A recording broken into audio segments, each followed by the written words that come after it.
Another blogs. আজকে আমরা করব নাদার ব্লগস। সবাই কিরকম আছেন? আপনাদের জন্য সব স্বাগতম।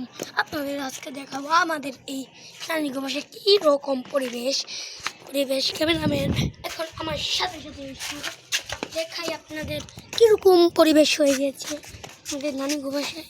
মনে করেন বাঙালি তো এই দেখেন এখানে কাপড় চোপড় রাখা আছে, কাপড় চোপড় দিয়ে ভরা গাছপালা। আমাদের বাড়িতেও তো গাছপালা দিয়ে ভরা।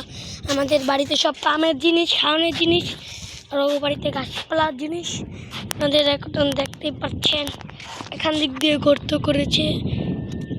এখন স্রোতে পুরা বন্যা হচ্ছে, অনেক বড় বন্যা। আপনাদের একটা হাসির কথা কই, এই যে এই লোকটাকে দেখতে পাচ্ছেন, এই লোকটা জানেন কী করছে? কালকে আপনাদের এখনই দেখাচ্ছি, দেখেন কালকে কি করছিল। কালকে এই জায়গায় বরাবর মনে করেন পড়ে গিয়েছে। কিভাবে একটু আমরা তার থেকেই জেনে নিব বিস্তারিত।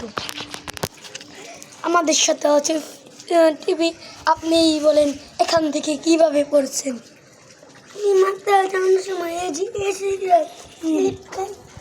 খাইয়ে ও জায়গাটা পুষি আইয়া আব্দুলের মায়ে আমার তো দিয়া কাকে আর কাকি এসে ওকে বাঁচাইছে।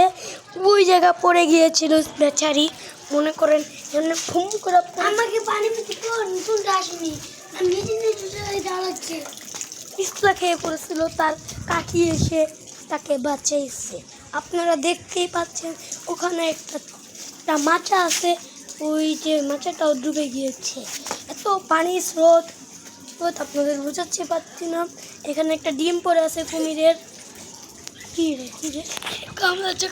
বেশি বড় লোক তো, তার জন্য ডিম পড়ে থাকে কুমিরের। ওখানে মাছ, এই যে কি জানি যাই না কি হচ্ছে। আপনার সব খনি দেখতে পাচ্ছেন। আপনাদের সাথে এখন অনেক কথা আছে, তাকে একটু ডাকি। এখানে কি কিছু ভাবতে চাচ্ছেন? আমাকে কিন্তু